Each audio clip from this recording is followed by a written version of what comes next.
Captain Jack Miller stood at the viewport of the Earth diplomatic vessel, watching as the massive Zentari royal palace came into view. The structure was a marvel of alien architecture, all gleaming spires and impossible angles that seemed to defy the laws of physics. Jack straightened his formal uniform and took a deep breath. This was his first major diplomatic mission, and he was determined not to mess it up. "Nervous, Captain?" asked Lieutenant Olivia Hall, his second-in-command. "Just focused," Jack replied with a small smile. The Admiral made it very clear how important this summit is. Earth had only joined the interstellar community 50 years ago, making humans the newest members of the Galactic Council. The other 12 species had been traveling among the stars for centuries, some for millennia. Humans were still trying to prove they belonged at the table. The Zentari Empire was one of the oldest and most powerful civilizations in the known galaxy. Their technology was centuries beyond Earth's capabilities, and their influence in galactic politics was unmatched. This diplomatic summit was supposed to be routine. Jack would represent Earth, observe the proceedings, and hopefully secure a few minor trade agreements. As their shuttle landed in the grand courtyard, Jack saw representatives from across the galaxy arriving in vessels that made the Earth ship look like a child's toy. The Dravex arrived in ships that resembled massive predatory birds. The Axiones came in perfect spheres that hummed with energy. The Morph Collective arrived in ships that constantly changed shape. A tall, slender Zentari official greeted them at the landing pad. His skin was a pale blue and his 4 eyes blinked in sequence as he bowed. "Captain Miller of Earth, welcome to Zentari Prime. I am First Minister Talax. King Zorvax awaits the delegates in the Grand Hall." Jack and Olivia followed the minister through corridors of breathtaking beauty. The walls seemed to be made of living crystal that shifted colors with their moods. Other delegates walked ahead and behind them, some casting curious or dismissive glances at the humans. "Remember," Jack whispered to Olivia, "just observe and be respectful. We're the new kids here." The Grand Hall was enormous, with a ceiling so high it disappeared into mist. Hundreds of delegates from across the galaxy mingled beneath floating lights that resembled stars. At the far end sat King Zorvax on a throne that appeared to be carved from a single massive gem. The king was old even by Zentari standards. His once blue skin had faded to a pale gray, and his 4 eyes were cloudy. Still, he carried himself with unmistakable authority. Beside him stood Crown Prince Zarkon, his heir, whose expression made it clear he found the proceedings beneath him. "Announce yourselves to the king," Minister Talax instructed. One by one, representatives approached the throne. When Jack's turn came, he walked forward and bowed as he had been taught. "Your Majesty, I am Captain Jack Miller of Earth. I bring greetings and friendship from our world to yours." He expected the king to simply nod as he had done with the others. Instead, all 4 of the king's eyes focused intently on him. Jack felt as if the ancient monarch was looking straight into his soul. "The young species," King Zorvax said, his voice surprisingly strong. "Come closer, human." A murmur went through the crowd. This was not part of the protocol. Jack glanced at Olivia, who looked as confused as he felt, then stepped forward. "You have kind eyes," the king said, leaning forward. "Do your people value honor above power, Captain Miller?" Jack hesitated, aware that every delegate was watching. "We try to, Your Majesty. We believe that power without honor leads to destruction." The king smiled, revealing teeth that looked like small diamonds. "A wise answer. You will sit at my table tonight." Prince Zarkon's face darkened with barely concealed anger. Several delegates exchanged surprised looks. Being invited to the king's table was a rare honor, especially for a representative of such a young species. The formal proceedings continued for hours. Jack observed carefully, speaking only when directly addressed. He noticed the politics in play, the ancient rivalries, the subtle insults hidden behind flowery language, the alliances formed and broken with mere glances. When evening came, a grand banquet was held. True to his word, King Zorvax had Jack seated at the royal table, much to the surprise of everyone, and the visible displeasure of Prince Zarkon. "Tell me of Earth, Captain," the king asked as exotic foods were served. What makes your kind different from the others who travel the stars? Jack considered his answer carefully. Perhaps our greatest strength, Your Majesty, is that we're still learning. We haven't decided what's impossible yet. The king laughed, a sound like chiming bells. Well said. Most species lose that quality as they age. They become rigid in their thinking. As the meal progressed, Jack noticed a young female Zentari sitting far down the royal table. Unlike the others who ignored her, she watched the proceedings with intelligent, calculating eyes. She seemed to be deliberately keeping to herself, though several times he caught her studying him with curiosity. After the meal, when the formal speeches began, King Zorvax rose from his throne. The hall fell silent immediately. For 10,000 years, the Zentari have guided the affairs of this galaxy, he began. We have seen species rise and fall. We have witnessed the birth and death of stars. Through it all, we have maintained the ancient traditions that bind us. The king paused, his gaze sweeping the hall before settling on Jack. Today, I choose to honor one such tradition. The law of guardianship allows a king to choose a protector for his children when circumstances demand it. I hereby invoke this law. A shocked murmur ran through the crowd. Prince Zarkon stood up, his face a mask of outrage, but the king silenced him with a gesture. My youngest daughter, Princess Zilara, requires a guardian who will see her true value. The king continued, someone untainted by our ancient prejudices. I have found such a guardian in Captain Jack Miller of Earth. The hall erupted into chaos. Delegates turned to each other in disbelief. Some laughed openly, others appeared scandalized. Jack sat frozen in his chair, certain he had misunderstood. Your Majesty, he finally managed to say, I'm not sure I understand. The king's diamond smile gleamed. It is simple, Captain. You are now the legal guardian of my daughter, Princess Zilara, until she reaches the age of full ascension. You will protect her, guide her, and ensure her well-being. This is a great honor. The young female Zentari Jack had noticed earlier now stood. With a shock, he realized this must be Princess Zilara. She looked directly at him, her expression unreadable. My father has a strange sense of humor, she said, her voice carrying through the hall.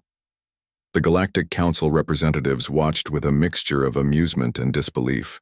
The representative from the Dravek hegemony burst into loud laughter. The human doesn't even know what he's gotten himself into, the Dravek said to those nearby. This will be entertaining to watch. As Jack looked around at the laughing delegates, the stern face of Prince Zarkon, and the enigmatic princess who was now apparently his ward, he had the sinking feeling that his simple diplomatic mission had just become the most complicated assignment of his life. The news spread across the galaxy faster than a quantum transmission. A human, a member of the youngest species in the Galactic Council, had been named guardian to a Zentari princess. What had begun as a diplomatic embarrassment for Captain Jack Miller quickly became an interstellar sensation. This is the 5th message today, Olivia said, holding up a data pad as she entered Jack's office at the Earth Embassy. The Axioni ambassador wants to know if you plan to raise Princess Zilara with primitive human values. His words, not mine. Jack ran a hand through his hair. Tell him I'm still working out how to be responsible for a royal alien who's technically an adult by both our species' standards. 3 weeks had passed since the shocking announcement at the Zentari Palace. Jack had barely slept since returning to Earth, spending most of his time reading everything available about Zentari culture and law. Admiral Wright wants to see you, Olivia added. She doesn't sound happy. Jack winced. Nancy Wright was not someone you wanted to disappoint. The Admiral had worked for decades to establish Earth's place in galactic politics, and she took any potential setback personally. In her office, Admiral Wright didn't even look up from her desk when Jack entered. Do you understand what you've done, Captain? With all due respect, Admiral, I didn't do anything. King Zorvax made this decision without consulting me. Wright finally looked at him, her eyes sharp. You could have refused. Actually, I couldn't. I checked Zentari law. Refusing would have been seen as rejecting an honor from the king himself. It would have damaged Earth-Centauri relations for generations. The Admiral sighed. The Galactic Council is having a field day with this. They're using it as proof that humans aren't ready for galactic politics. I know, Jack said quietly. Princess, Solara arrives tomorrow, Wright said. Whatever game the king is playing, we need to play it better. This is now a matter of Earth standing in the galaxy. Jack hadn't met the princess again after the banquet. She had been whisked away by royal attendants, and all arrangements had been made through official channels. He knew almost nothing about her beyond the basic facts. She was 22 in Earth years, had studied sciences, and was the king's youngest child by his second mate. The next day, Jack waited at the diplomatic landing pad as a small Zentari ship descended from the sky. It was much less grand than he expected for royalty, almost modest by Zentari standards. The ramp lowered, and Princess Solara walked down alone, carrying a single bag. Up close, Jack noticed her skin was a slightly different shade than other Zentari, more teal than blue. Her four eyes blinked out of sync as she looked around, taking in her first view of Earth. Princess Solara, Jack said with a bow. Welcome to Earth. Captain Miller, she replied coolly. I see my father didn't arrange a grand welcome. That's something, at least. I wasn't sure what would be appropriate, Jack admitted. Your father's instructions were limited. My father's instructions are always limited when they involve me, she said. She looked past him to the skyline of Washington, D.C. So this is where I'm to be exiled. I wouldn't call it exile, Jack said carefully. Solara fixed all four of her eyes on him. What would you call it when a princess is sent away to a barely spacefaring world under the guardianship of a species that still thinks faster than light travel is impressive technology? Jack bit back his initial response.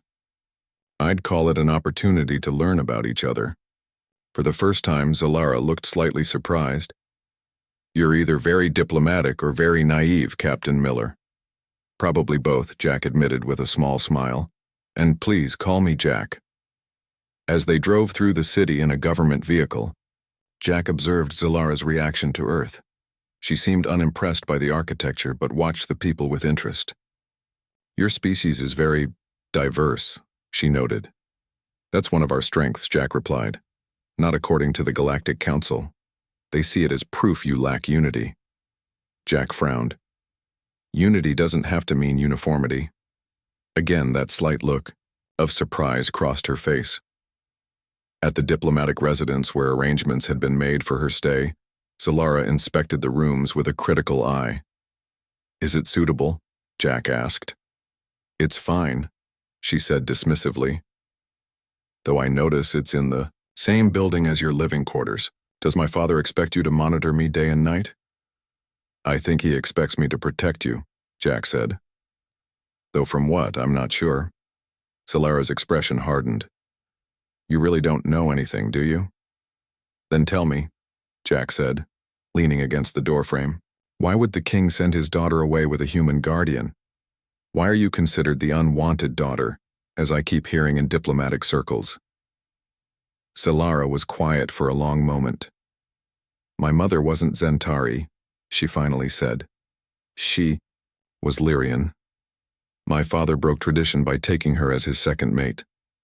When she died, I became a living reminder of his indiscretion. Jack's eyes widened slightly. I'm sorry. Don't be. I never knew her. Solara turned away. But the royal court never let me forget that I'm mixed blood, half-breed, not pure enough for the Zentari throne. Suddenly, the king's decision made a bit more sense to Jack. Among a species obsessed with tradition and bloodlines, Solara would always be an outsider. The following days established a tense routine. Solara mostly kept to herself, reading or using the communication systems to access galactic databases. Jack tried to give her space while fulfilling his duties as both a military officer and an unexpected guardian. 1 week after her arrival, Jack received an urgent message to attend an emergency session of Earth's Galactic Council delegation. The council had called a special meeting about the human situation. Ambassador Lyra Stone, Earth's chief representative to the council, looked grim as she briefed Jack before the session.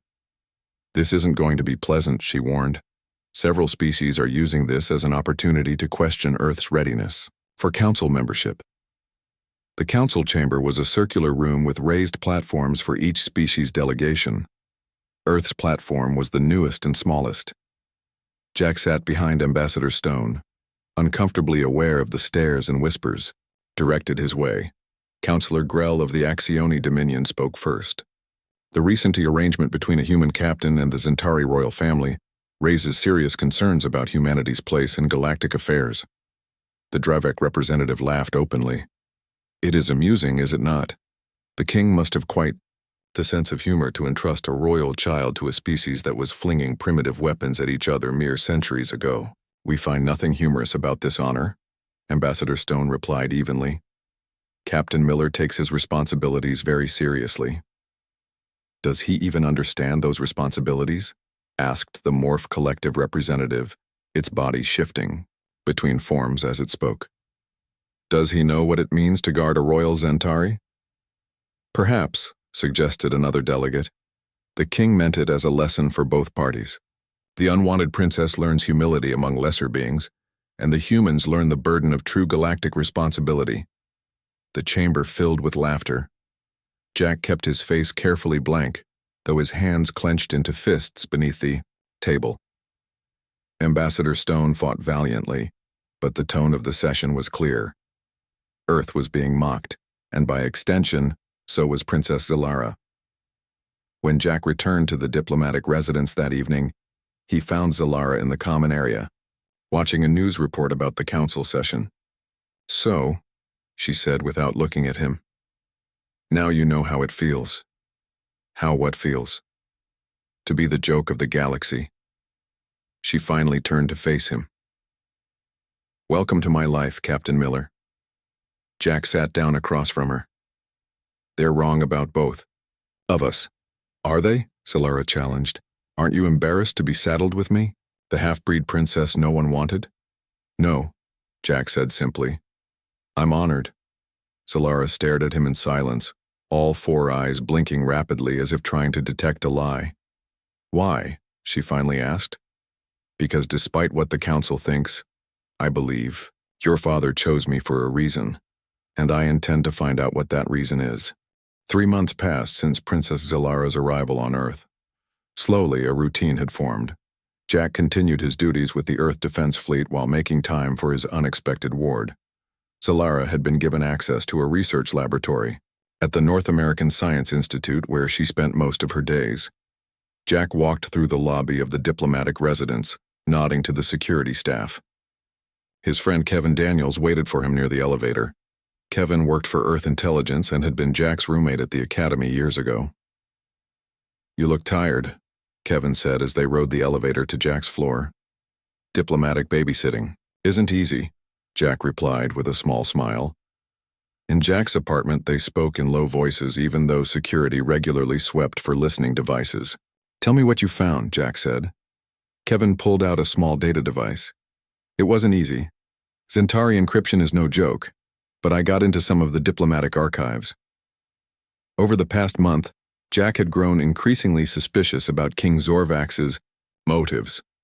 The old king had died 2 weeks ago, and Crown Prince Zarkon had taken the throne. Almost immediately, official communication between Earth and the Zentari Empire had become strained. "King Zorvax was dying when he came to the summit," Kevin explained. "He knew he had months at best. The decision to make you Zilara's guardian wasn't random." "I figured that much," Jack said. "But why me? Why a human?" Kevin brought up a series of documents on the data device. "Zilara's research. Have you seen it? She doesn't share much about her work. She's brilliant, Jack, like change the galaxy. Brilliant." Kevin showed him complex equations and diagrams.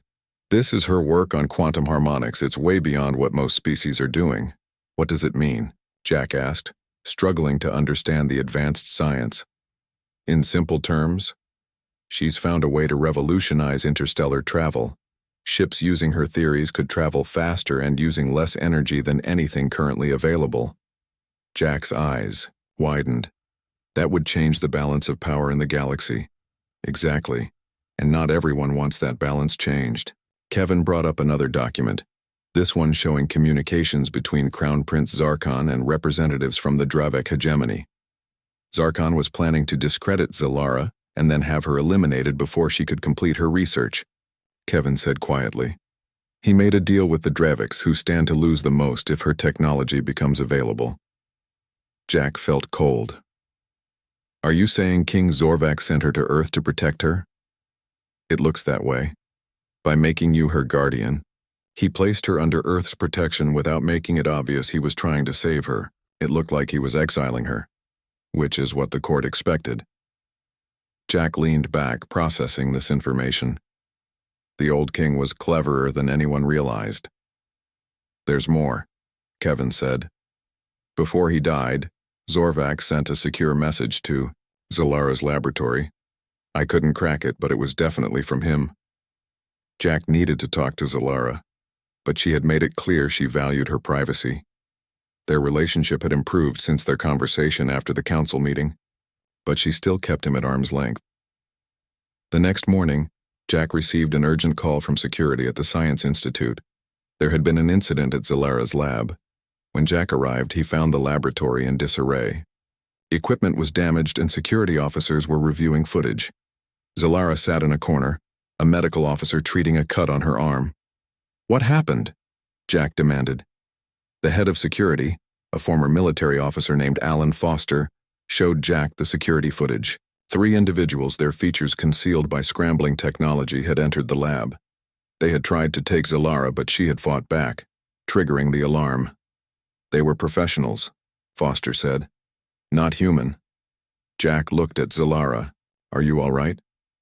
I'm fine, she said stiffly, though her 4 eyes blinked rapidly. A sign of distress in Zentari. Do you know who they were? Jack asked. Zalara hesitated. Dravek assassins.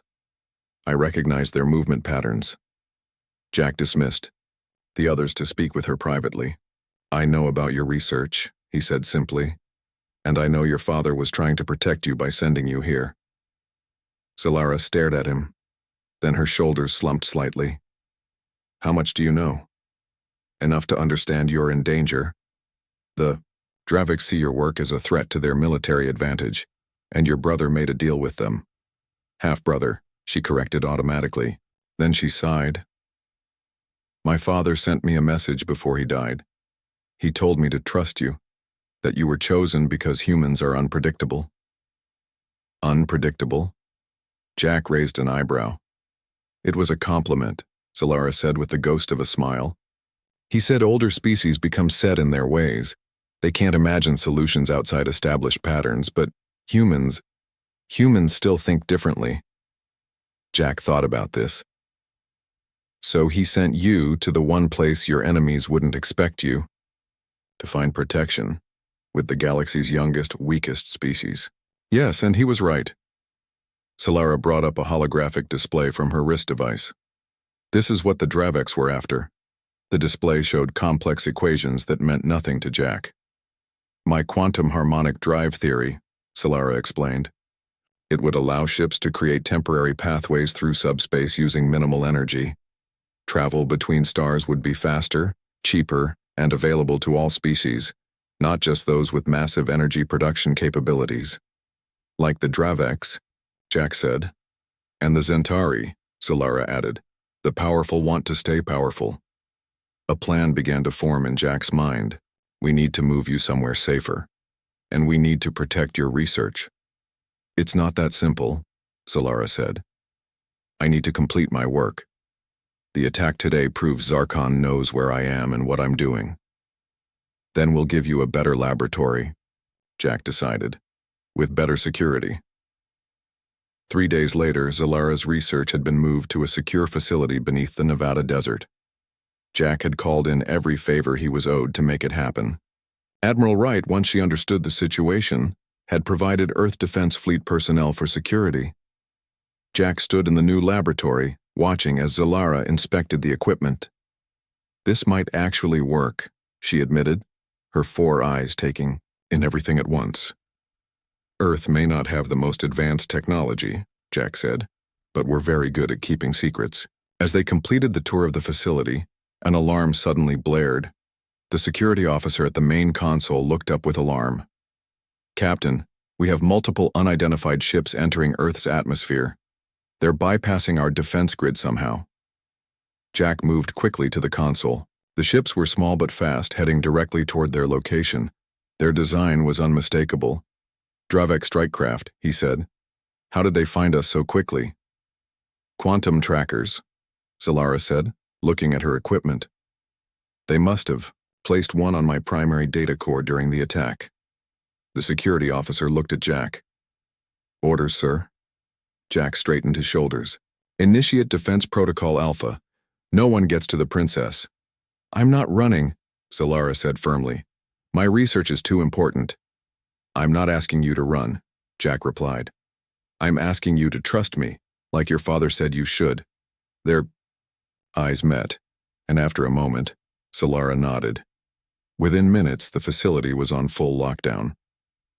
Jack had donned combat armor and joined the Earth defense team at the main entrance. The Dravek ships would land soon, and Jack knew they would be facing warriors from one of the most feared military forces in the galaxy. "Remember," he told his team, "they're expecting to find scared scientists, not trained soldiers. We have the element of surprise." The first explosion rocked the entrance. The Draveks were coming. Salara's voice came through Jack's comlink.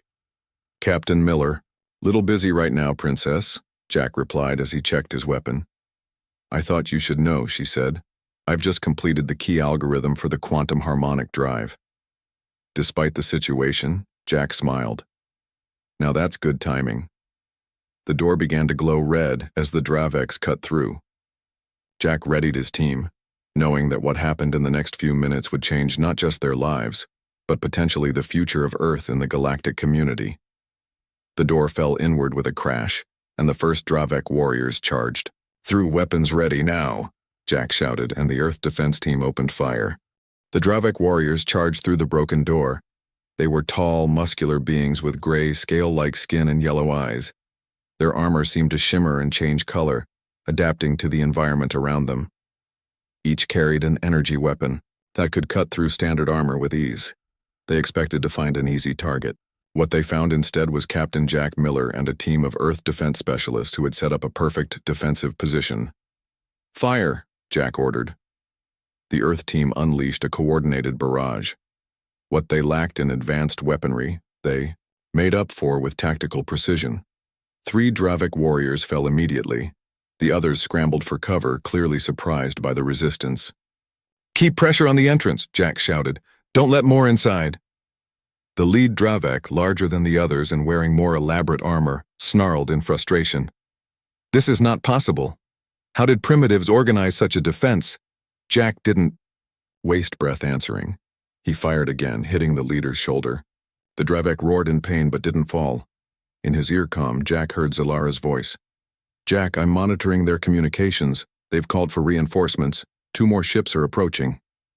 "Copy that," Jack replied. "How long until they arrive?" 10 minutes, maybe less." That wasn't enough time. Jack knew his team couldn't hold off 3 ships' worth of Dravek warriors. They needed a new plan.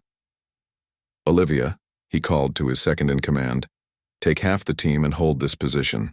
The rest with me. We're escorting the princess to the backup location." Olivia nodded, already repositioning her people.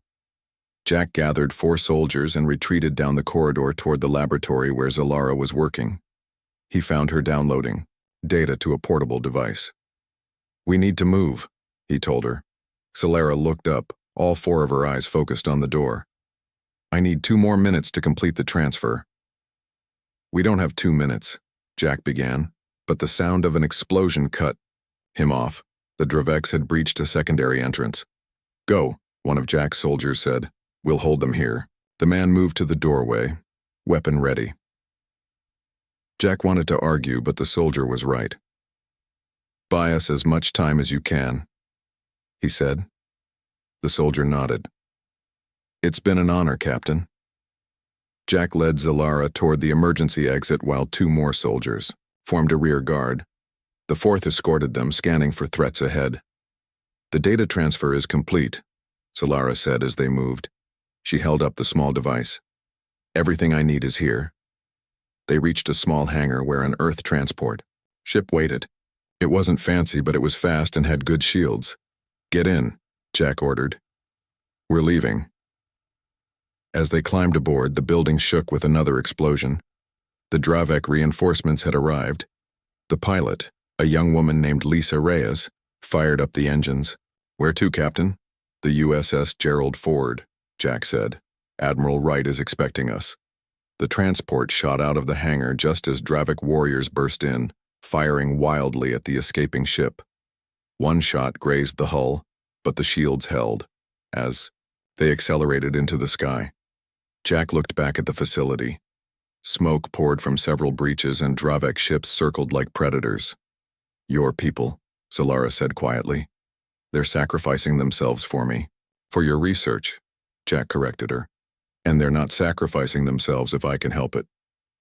He activated his comm.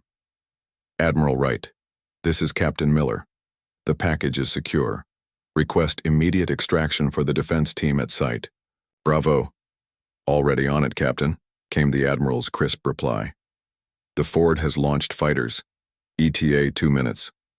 Through the view screen, Jack saw the sleek forms of Earth fighter craft streaking toward the facility. They engaged the Dravek ships immediately, drawing them away from the ground troops. "Your military is more effective than expected," Solara observed, her voice betraying her surprise. "We may be young in space, but we've had plenty of practice, fighting on our own world," Jack said grimly. Their transport reached the upper atmosphere where the USS Gerald Ford waited. The massive Earth vessel was the pride of the fleet, though it would be considered small by Zentari or Dravek standards. As they docked, Admiral Wright herself met them on the hangar deck. "Captain, Princess," she greeted them with a nod. "The situation has escalated beyond Nevada. The Galactic Council has called an emergency session. The Dravek hegemony is accusing Earth of harboring a dangerous fugitive and stealing Zentari technology." Jack's jaw tightened. "That's ridiculous." "Of course it is," Wright agreed. "But they've sent a battle fleet to enforce their claims. 5 Dravek warships have entered the solar system. They'll reach Earth orbit in 6 hours. The implications were clear. Earth's fleet was no match for 5 Dravek warships. Their defense technology was too far behind. "Take me to your command center," Solara said suddenly. Admiral Wright raised an eyebrow but led them to the bridge. Officers worked at various stations, tracking the approaching Dravek fleet and coordinating with Earth's defense forces. Solara studied the tactical display. The Draveks are using standard approach formations. Predictable as always. "Predictable or not, their ships outgun ours 10 to 1, Wright said. "Perhaps," Solara agreed. "But what if your ships could move in ways they don't expect? Ways they believe are impossible?" Jack looked at her. "Your quantum harmonic drive." "It's untested," Solara warned. "But the theory is sound. With some modifications, we could create temporary quantum bridges that would allow your ships to make micro-jumps in normal space." "Like teleportation?" Wright asked skeptically. "Not exactly. More like creating shortcuts through the fabric of space-time. Very short range, but enough to give you a tactical advantage." Wright looked at Jack. "Can she do this?" "If anyone can, it's her," Jack said. "Her father believed in her research enough to send her across the galaxy to protect it." The Admiral considered for a moment, then nodded. "What do you need, Princess?" "Access to your main engineering bay and your best technical team," Solara replied. "And about 5 hours." While Solara worked with the Earth engineers, Jack coordinated with the defense fleet. Every available ship was being recalled to defend Earth. It wouldn't be enough, but they had to try. On the bridge, Jack watched the tactical display as the Dravek warships approached. Their message had been clear. Surrender Princess Solara and her research or face destruction. Admiral Wright joined him. The Galactic Council representatives have all withdrawn from Earth. Even Ambassador Stone has been recalled to the Council. "Station?" "So we're alone," Jack said. "As usual," Wright replied with a tight smile. 4 hours later, Zalara returned to the bridge. She looked exhausted, but her eyes shone with excitement. "It's ready," she announced. "We've adapted the quantum harmonic theory to work with your ship's propulsion systems. It's crude, but it should function." "Should?" Wright asked. "Science is never certain until tested," Zalara replied. "But I believe in my work." Jack looked at her with newfound respect. Despite everything, she had trusted humans with her revolutionary technology. "The Dravek fleet has entered Earth orbit," an officer reported. "They're hailing us." "Put them through," Wright ordered. The main screen flickered to life, showing the Dravek fleet commander. His yellow eyes glared at them. "This is your final warning," he growled. "Surrender the half-breed princess and her stolen research, or we will destroy your primitive fleet and take her by force." Admiral Wright straightened her shoulders. "This is Admiral Nancy Wright of the Earth Defense Fleet. Princess Zalara is under our protection by ancient Zentari law. We will not surrender her or her research." The Dravek commander laughed. "Then you will die honoring a law you don't understand, protecting research you can't comprehend." The screen went dark. "They're powering weapons," the tactical officer reported. "Deploy all ships," Wright ordered. "Activate the quantum harmonic systems." Across the Earth fleet, engineers activated Zalara's modifications. No one knew if they would work, but they had no other option. The Dravek ships fired their first volley, energy weapons lancing across space toward the Earth vessels. "Evasive maneuvers," Wright commanded. "All ships, initiate quantum jumps." Jack held his breath watching the tactical display, and then the impossible happened. The Earth ships vanished. One moment, they were in the path of the Dravek energy weapons, and the next, they had simply disappeared. The deadly beams passed through empty space. On the bridge of the USS Gerald Ford, everyone stared at the tactical display in amazement. Their ships reappeared in different positions, completely avoiding the Dravek attack. "It worked," Zalara whispered, her four eyes wide with wonder. It actually worked. Admiral Wright recovered quickly. "All ships, continue quantum jumps. Target Dravek vessels and fire when in position." The Earth fleet moved in ways that defied conventional space combat. Ships would disappear and reappear behind Dravek vessels, fire their weapons, and vanish again before the enemy could respond. The Dravek commander's face appeared on the screen again, his yellow eyes now filled with confusion and rage. "What is this trickery? This is impossible." Jack stepped forward. "Not impossible, just new physics." "All ships coordinated attack pattern Delta," Admiral Wright ordered. "Focus fire on their lead vessel." The Earth ships executed a series of perfectly timed quantum jumps, appearing around the lead Dravek warship. They fired in unison, their combined weapons finally breaking through the alien ship's shields. The vessel's engines exploded, leaving it dead in space. "One down," Jack said. The Dravek fleet tried to adapt, firing in wider patterns to catch the Earth ships when they reappeared. But Zalara worked with the tactical officers, adjusting the quantum jump calculations to stay ahead of their strategies. "They're predictable," she explained. "Draveks always follow standard combat protocols. They can't imagine something outside their training." After 30 minutes of battle, 2 more Dravek ships had been disabled. The remaining 2 began to retreat. "They're running," an officer announced with disbelief in his voice. The bridge crew cheered, but Admiral Wright silenced them with a raised hand. "Track them. Make sure they leave the solar system." Jack turned to Zalara. "You did it. Your research just saved Earth." "We did it," she corrected him.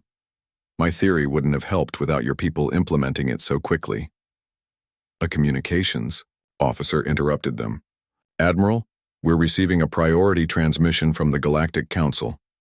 They're requesting to speak with you, Captain Miller, and Princess Zalara immediately." On the main screen, the faces of the Galactic Council representatives appeared. They looked stunned. Jack recognized Ambassador Stone among them, looking both relieved and proud.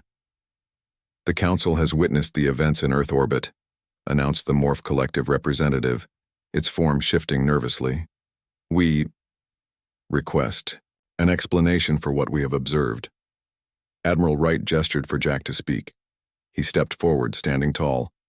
The Dravek hegemony attacked Earth without provocation, demanding we surrender Princess Zalara of the Zentari Empire, who is under my protection by ancient Zentari law. We defended ourselves using technology developed through cooperation between Princess Zalara and Earth scientists. The Axioni representative leaned forward. This technology, it appeared to allow your ships to create localized quantum displacements. Such technology is theoretically impossible. Zalara stepped beside Jack. Not impossible, Counselor. Simply beyond your current understanding. The council members murmured among themselves. Finally, the senior representative spoke. The council has received a formal complaint from the Dravek hegemony, claiming Earth has stolen and weaponized Zentari technology.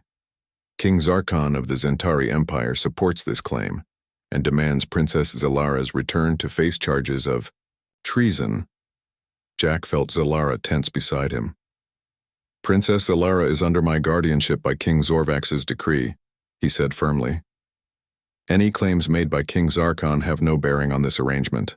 Additionally, Admiral Wright added, we have evidence that King Zarkon conspired with the Dravek hegemony to eliminate Princess Zalara and suppress her research. We are prepared to present this evidence to the full council. This caused an even greater stir among the representatives. Ambassador Stone spoke up. The council cannot ignore that Earth was attacked while defending a legal guardian-ward relationship. Furthermore, the technology demonstrated today was clearly not stolen, but developed cooperatively. Princess Zalara's research and Earth's implementation have created something neither could have achieved alone. 6 months passed. The Battle of Earth, as it came to be known, had changed the balance of power in the galaxy.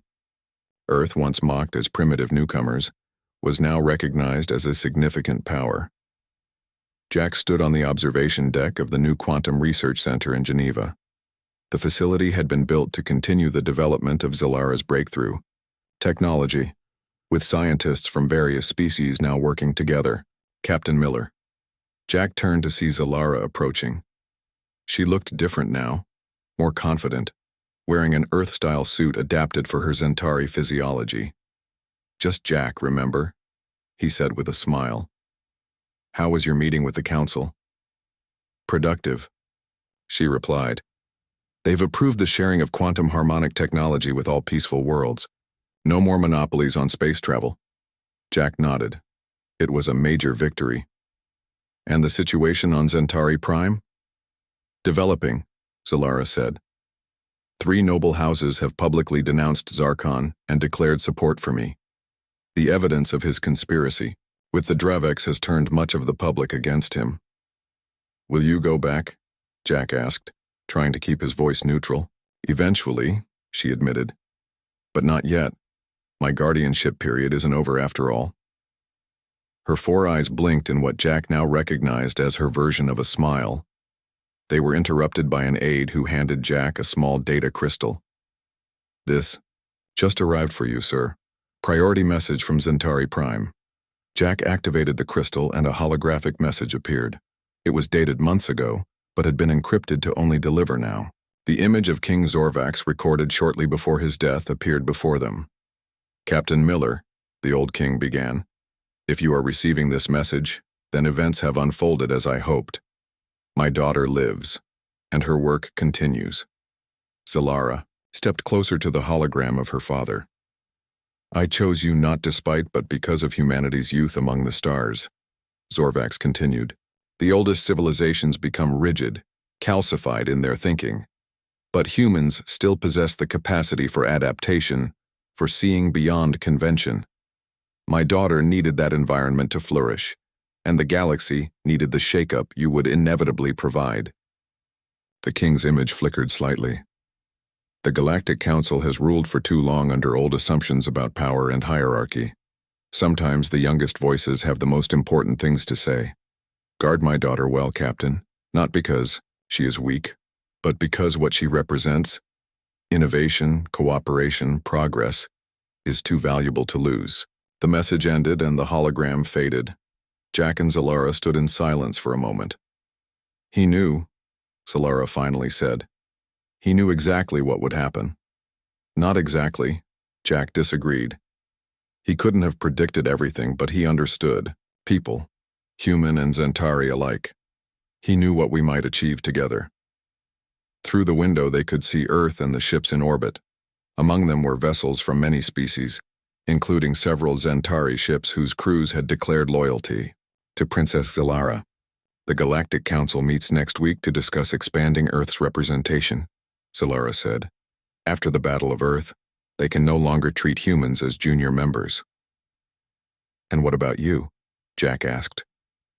Are you still the unwanted daughter? Zilara looked out at the stars. No. Now I'm the daughter who changed the galaxy. She turned to him. With some help from my guardian. In the distance, a ship engaged its quantum drive, creating a brief, beautiful ripple in space as it disappeared to reappear many kilometers away. A new era of space travel had begun.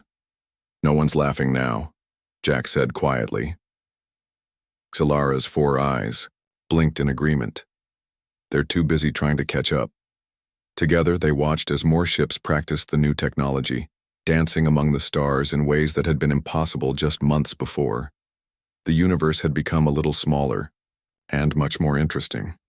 By the way, Zilara said, I've been meaning to ask you something. What's that? My father once told me he had a strange sense of humor. She turned to face Jack. After everything that's happened, do you agree? Jack thought about the unlikely chain of events.